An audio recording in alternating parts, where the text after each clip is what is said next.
नमस्कार बंधुरा मनेर मतो रान्नाते सबाइके स्वागत जानाई। आमी आजके आबारो एकटा रान्नार रेसिपि निये चले एसेछि आपनादेर काछे। और आजके आमादेर रेसिपि पेঁপে दिए रुई माछ दिए स्वास्थ्यकर झोल।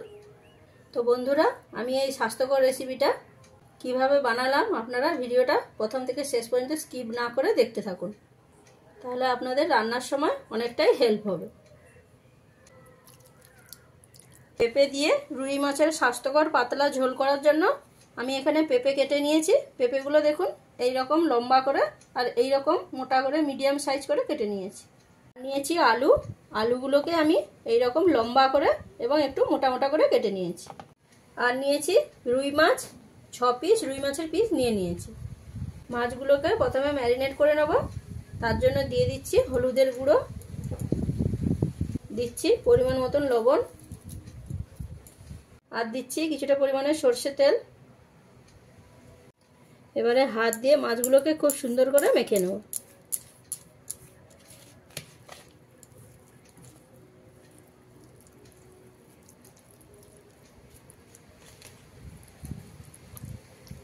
মাছগুলোকে খুব ভালো করে মেখে নিয়ে আমি প্রায় 10 মিনিট মতন রেস্টে রেখে দেব। তাহলে মাছগুলোর মধ্যে ভালোভাবে লবণ, হলুদ আর তেলটা ভালোভাবে ঢুকে যাবে। এবারে একটা মশলার পেস্ট করে নেব। তার জন্য একটা মিক্সি জার নিয়েছি, দিয়ে দিচ্ছি আদা কুচি, ঝালের জন্য 4 পিস কাঁচা লঙ্কা, আর দিচ্ছি 1 চামচ গোটা জিরে, আর দিচ্ছি পরিমাণ মতন জল। জলটা দিয়ে ভালো করে একটা পেস্ট করে নেব। এবারে আলু আর পেঁপেটাকে হালকা করে সেদ্ধ করে নেব। তার জন্য একটা কড়াই নিয়েছি, কড়াইতে দিয়ে দিচ্ছি আর কেটে রাখা আলুগুলো, দিচ্ছি কেটে রাখা পেঁপেগুলো, দিয়ে দেবো পরিমাণ মতন জল। যেহেতু আমি এখানে পেঁপের জলটা, সেদ্ধর জলটা ফেলবো না, তাই এখানে অল্প পরিমাণেই জলটা দেবো যাতে পুরো জলটা শুকিয়ে যায়। দিচ্ছি পরিমাণ মতন লবণ আর দিচ্ছি হলুদের গুঁড়ো, দিয়ে খুব ভালো করে একবার মিশিয়ে দেবো। এইভাবে পেঁপেটাকে সেদ্ধ করে নিলে পেঁপের যে একটা হালকা গন্ধ থাকে সেই গন্ধটা আর থাকবে না। জলটা দিয়ে ভালো করে মিশিয়ে দিয়েছি। এবারে ঢাকা দিয়ে দিচ্ছি, ঢাকা দিয়ে গ্যাসের ফ্লেমটাকে মিডিয়ামে করে দেবো, দিয়ে আমি কিছু সময় সেদ্ধ করে নেব। আলু আর পেঁপেটাকে কিছু সময় সেদ্ধ করে নিয়েছি, দেখুন ভালোভাবে জলটা শুকিয়ে গেছে। এবারে আলু আর পেঁপেটাকে আমি নামিয়ে নিচ্ছি। মাছগুলো ভেজে নেব। তার জন্য কড়াইটা পরিষ্কার করে নিয়ে আবারও গরম করতে বসিয়ে দিয়েছি। গরমও হয়ে গেছে, দিয়ে দিচ্ছি সরষের তেল। তেলটাকে খুব ভালো করে গরম করে নিতে হবে। দেখুন তেলটা খুব ভালোভাবে গরম হয়ে গেছে, ধোঁয়া উঠতে শুরু করে দিয়েছে। এবারে আমি একে একে মাছগুলো দিয়ে ভেজে নেব।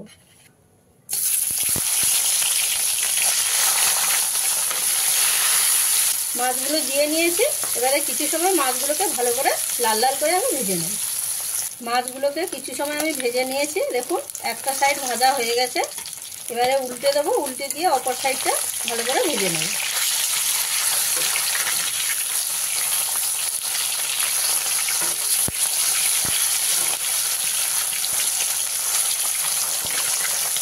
মাছগুলোকে উল্টে পাল্টে খুব ভালো করে লাল করে আমি ভেজে নিয়েছি। এবারে মাছগুলো আমি নামিয়ে নিচ্ছি।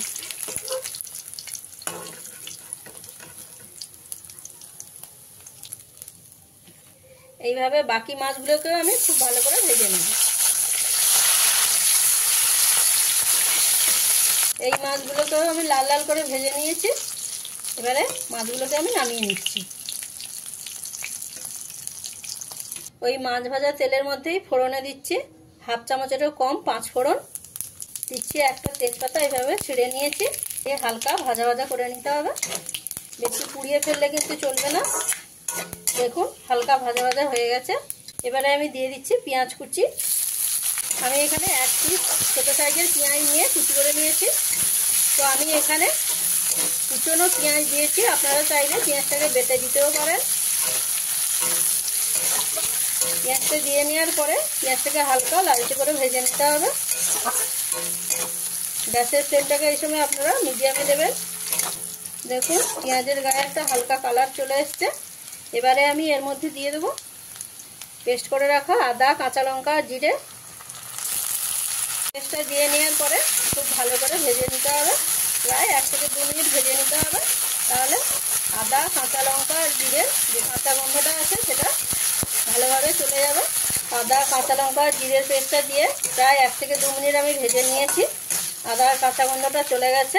তো এবারে আমি এর মধ্যে দিয়ে দেবো পরিমাণ মতন হলুদের গুঁড়ো, দিয়ে দেবো পরিমাণ মতন লবণ, দিয়ে খুব ভালো করে আবারও একবার মিশিয়ে দেবো। আর ভালোভাবে মেশানো হয়ে গেলে এখানে আমি দিয়ে দেবো কেটে রাখা টমেটো কুচি। টমেটো কুচিটা দিয়ে ভালো করে মশলার সাথে ভালো করে মিশিয়ে দিতে হবে। মিশিয়ে দিয়ে মশলাটাকে কিছু সময় ধরে কষিয়ে নেব, ততক্ষণ না পর্যন্ত টমেটোটা ভালোভাবে গলে যাচ্ছে এবং টমেটোর কাঁচা গন্ধটা চলে যাচ্ছে, ততক্ষণ পর্যন্ত আমি ভালো করে মশলাটাকে কষিয়ে নেব। দেখুন টমেটোটা দিয়ে প্রায় 4 থেকে 5 মিনিট আমি রান্না করে নিয়েছি। দেখুন টমেটোটা খুব ভালোভাবে গলে গেছে, টমেটোর কাঁচা গন্ধটাও চলে গেছে, আর মশলা থেকে আস্তে আস্তে তেলটাও ছাড়তে শুরু করে দিয়েছে। এই পর্যায়ে এর মধ্যে আমি দিয়ে দেবো সেদ্ধ করে রাখা আলু আর পেঁপেটা, দিয়ে খুব ভালো করে মিশিয়ে দেবো। আমি এখানে কাশ্মীরি গুঁড়ো লঙ্কা ব্যবহার করিনি, আপনারা চাইলে ব্যবহার করতে পারেন। পেঁপে যেহেতু একটা স্বাস্থ্যকরী ফল, তা এইভাবে পেঁপে আর আলু দিয়ে মাছ দিয়ে এরকম পাতলা ঝোল করলে খেতে কিন্তু বন্ধুরা খুবই ভালো লাগে গরম গরম ভাতের সাথে। আর বন্ধুরা আপনারাও চেষ্টা করবেন এইভাবে বাড়িতে একবার হলেও বানিয়ে নিয়ে। আলু আর পেঁপেটা দিয়ে খুব ভালো করে আমি মিশিয়ে নিয়েছি। এবারে আমি এখানে দিয়ে দেবো পরিমাণ মতন জল। যেহেতু আমি এখানে পাতলা ঝোল করব, তাই জলের পরিমাণটা একটু এখানে বেশিই দেবো। আপনারা আপনাদের প্রয়োজন মতন জলটা দিয়ে নেবেন। দিয়ে খুব ভালো করে একবার মিশিয়ে দেবো। মিশিয়ে দিয়ে গ্যাসের ফ্লেমটাকে হাইতে দিয়ে দেবো, দিয়ে আমি ঝোলটাকে কিছু সময় ফুটতে দেবো। বন্ধুরা ঝোলটা ফুটে গেছে, তো আমি একবার চেক করে দেখলাম লবণ লাগবে, তাই আমি এখানে অল্প পরিমাণে লবণটা দিয়ে নিলাম। আপনারাও এরকম জলটা দিয়ে লবণটা চেক করে দেখে নেবেন, যদি প্রয়োজন হয় তাহলে আপনারা লবণটা দিয়ে নেবেন। তো ঝোলটা তো খুব ভালোভাবে ফুটে গেছে। এবারে আমি এখানে ভেজে রাখা মাছগুলো দিয়ে দিচ্ছি।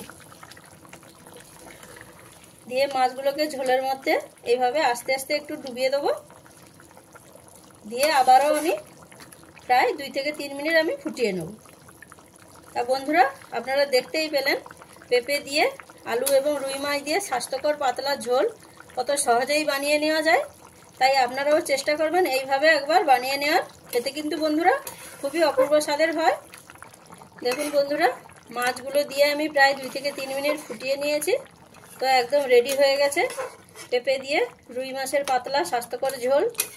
তো বন্ধুরা আমি যেভাবে খুবই সহজ পদ্ধতিতে আপনাদের ঝোলটা বানিয়ে দেখালাম, আপনাদের যদি ভালো লাগে তাহলে চ্যানেলটিকে একটা লাইক দিয়ে ভিডিওটা দেখা শুরু করবেন এবং যতটা সম্ভব আপনাদের বন্ধু বান্ধবদের মধ্যে ভিডিওটা আমার শেয়ার করে দেবেন এবং সাবস্ক্রাইব করে আমার পাশে থাকবেন।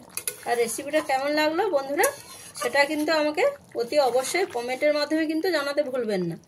তাহলে বন্ধুরা আপনাদের সাথে দেখা হচ্ছে নতুন একটা রান্নার রেসিপি নিয়ে পরের ভিডিওতে।